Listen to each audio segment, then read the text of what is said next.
भगवान शंकर जी का यह शिव महापुराण 18 पुराणों में श्रेष्ठ है और भगवान शिव और पार्वती सहित समस्त देवताओं की कथा शिव महापुराण में है और यह बहुत अलौकिक है, दिव्य है, अद्भुत है। यह समस्त मानव मात्र प्राणी मात्र के कल्याण को करता है। एक दूसरा, शिव महापुराण में जो मंत्र पूजाएं होती हैं यह विश्व कल्याण के लिए होती हैं। जो आज चारों ओर कहीं रासायनिक युद्ध हो रहे हैं, कहीं आपदाएं आ रही हैं और कहीं नाना प्रकार के कष्ट आ रहे हैं, उन कष्टों को निवारण के लिए हमारे अशोक विहार के लोगों ने बहुत एक अल्प प्रयास किया, जिसमें शिव महापुराण के साथ साथ यह महाराज जी अभिषेकात्मक पुराण है, जिसमें लगभग हम 75,000 से 1.25 लाख तक की पार्थिव पूजाओं को हम करेंगे शिवलिंग बना करके, और उसी में बिल्वपत्र चढ़ाएंगे और उसी में विभूति रुद्राक्ष चढ़ा करके हम पूजन कर रहे हैं। दूसरा हमारा नित्य है, यह हवनात्मक भी है, नित्य हवन होता है।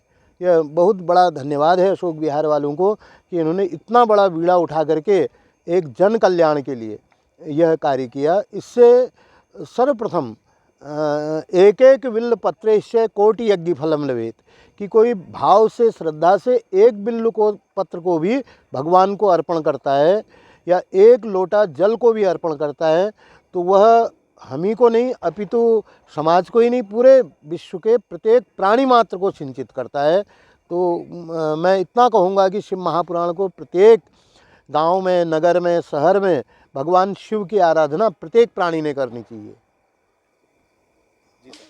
देखिए महाराज जी, भगवान के शिव महापुराण के अनुसार शिव महापुराण कथा में लिंग पूजा को, पार्थिव पूजा को विशेष महत्व दिया है।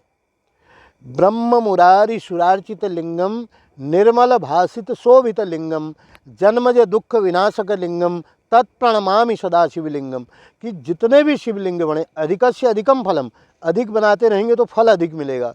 जैसे हम लोग घरों में, आपने प्रश्न पूछा कि घरों में 108 करते हैं, 11,000 करते हैं, तो यह थोड़ी सी पूजा सामूहिक रूप की बढ़ जाती है।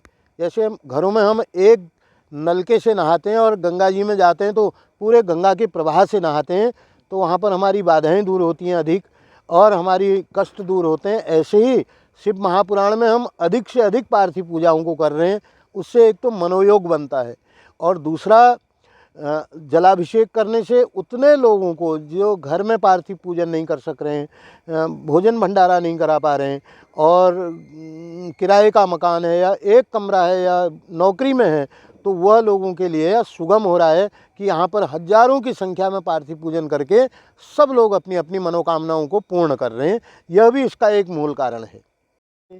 वंदे देव उमापतिम सुरगुरुम वंदे जगत कारणम वंदे पन्नगभूषणम मृगवराम वंदे पशूनां पतिम वंदे सूर्य शशांक बहनी नयनम वंदे मुकुंद प्रियम वंदे शंकर सिद्ध सहितम वंदे शिवम शंकरम शंकरम शंकराचार्य केशवम बादरायणो सूत्रभाष्यकृतो वंदे भगवंतो न पुनः पुनः, कि हे भगवान हम सब लोगों के ऊपर कृपा करें।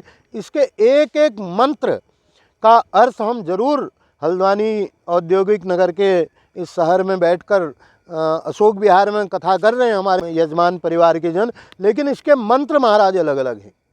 द्यौहौ शांतिरंतरिक्ष गों शांति, कि हमारे नगर शहर में कोई जीव भटका हुआ है, उसको भी हमारे इस अभिषेक से उसके आत्मा को भी शांति मिले।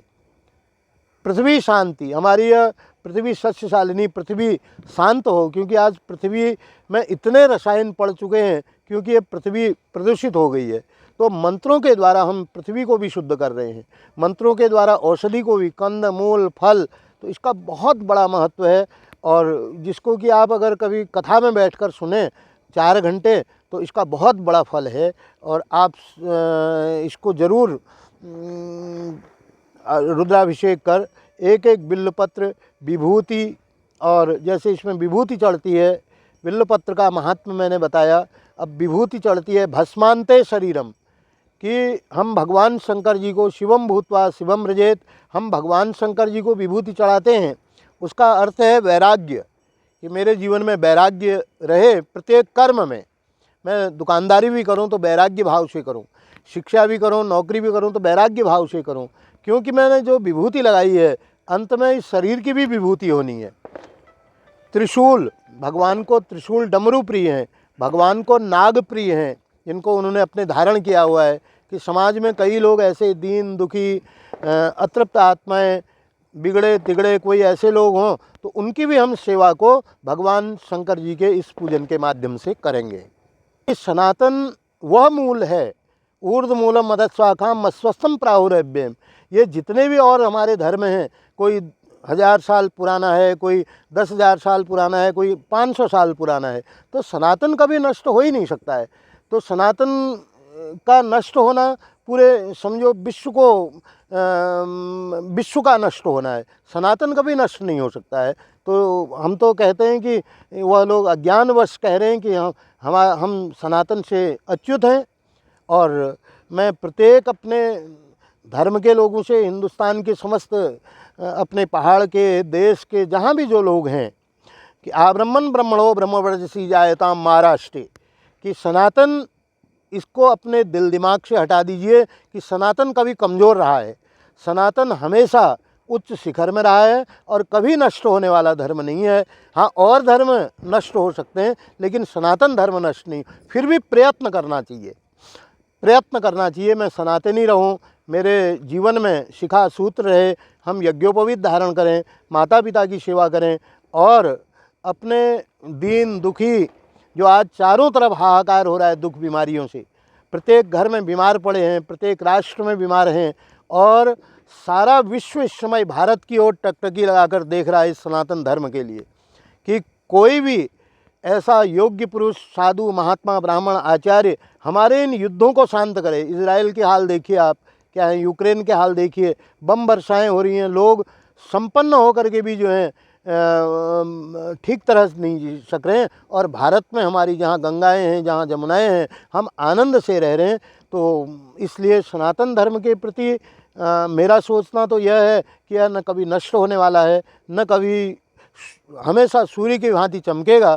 लेकिन फिर भी जो आपने प्रश्न पूछा कि प्रत्येक घर परिवार में सनातन कैसे स्थापित हो, उसमें अंग्रेजी शिक्षा के साथ साथ हमारा संस्कृत भी होना चाहिए। संस्कृत से संस्कृति बढ़ती है और संस्कृति से सनातन बढ़ता है। गुरु संत आचार्य जो हैं उनकी आज्ञा का पालन हो, मैं तो यही आप सब लोगों से प्रार्थना और विनती करूंगा। और अंत में यह कहूँगा कि सनातन हमारा वृद्धि की ओर जा रहा है, वृद्धि की ओर जा रहा है, बढ़ रहा है महाराज।